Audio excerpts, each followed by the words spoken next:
At Unlimited Power tweets, will we see someone of Daniel Day-Lewis's caliber in a comic book film?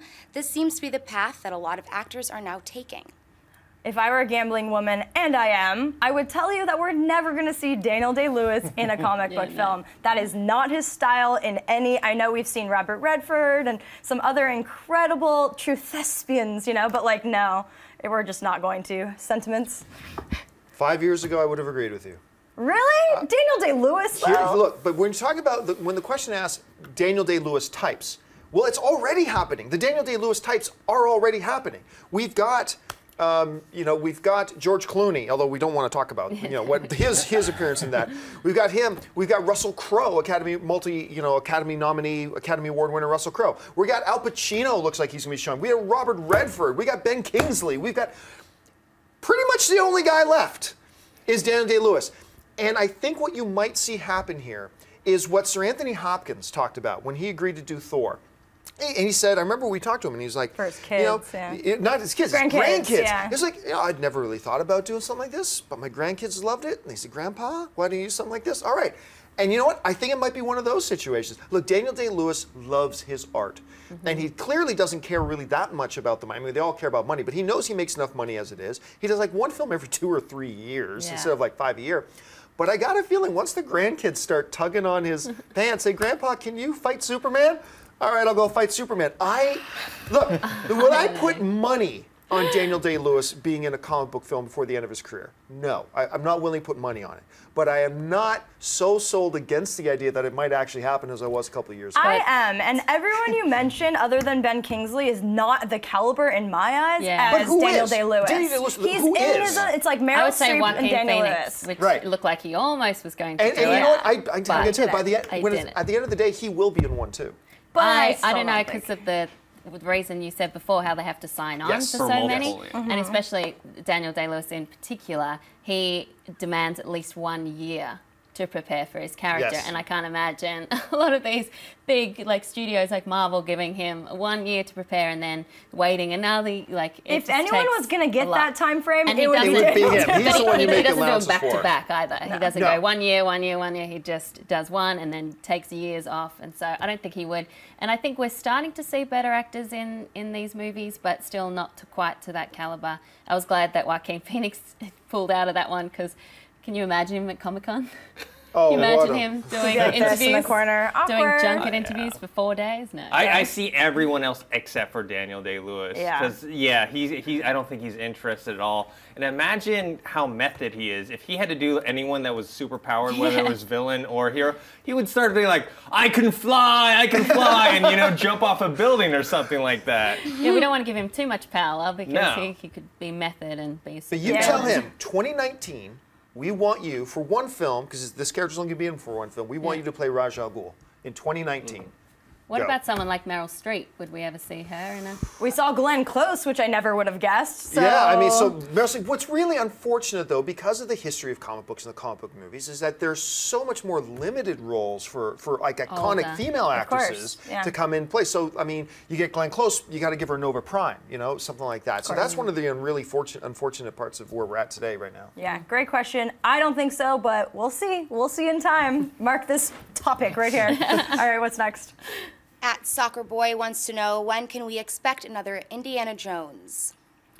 I mean, we've been hearing, murmurs of it happening, and after Crystal Skull, everyone was like, wah, wah, and Harrison Ford did say he was interested. I haven't heard an update for a while. Have you guys? No, just a lot of unfounded speculation and conjecture and false reports. Look, I think Indiana Jones is a rich, both mythologically and financially, franchise. It is now one of the pillar cornerstones of the Hollywood mythology. The Indiana Jones franchise, it is what it is. And so you always have to keep your eye on the possibility of doing one if you're a studio. But at the same time, look, I know Harrison Ford wants to do another one. I'm telling you right now, if I'm a studio exec, I don't make another one with Harrison Ford. I think it's time to move on from Harrison Ford. I think it's... Wash your mouth out. I know. Trust me. I'm going to have to go and cry after saying that, because I shake in the presence. I love Harrison Ford, but look, I think the last one showed it's time to move on. It's time to go back to the Nazi era. It's time to get a younger guy, whether it's a Chris Pratt or whether it's somebody else to play the role again. It's just, look, Harrison Ford right now is 6 years older than Sean Connery was when Sean Connery played his dad. I mean, just put that in perspective. And it's just, it's not clicking anymore. And I don't want, this is just my personal feeling, that's all. I don't want Indiana Jones in the late 70s.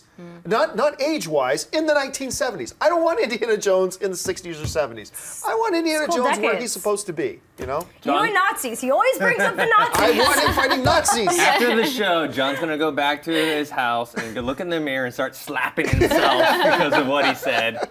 Make that meme. Ready? Go. Yeah, I haven't heard anything new for a while. I remember Chris Pratt being mentioned, talk about Shia LaBeouf coming back, but I don't want to see another Indiana Jones. I was happy with the 3. Let's forget number 4 and just focus on how good the 3 were. The 3 are so good. So good. And you know also what? different. It's very popular to say this, but I will say this, as much as I don't like the 4th Indiana Jones, if you take the name, and I'll still hold this, if you take the name Indiana Jones out of it, and say it's Croc McGee, Adventurer is the name of it, right? Good name. And you do, Sounds Australian. Croc almost McGee. that exact same movie, but with no expectations of what it's supposed to be because it's an Indiana Jones film.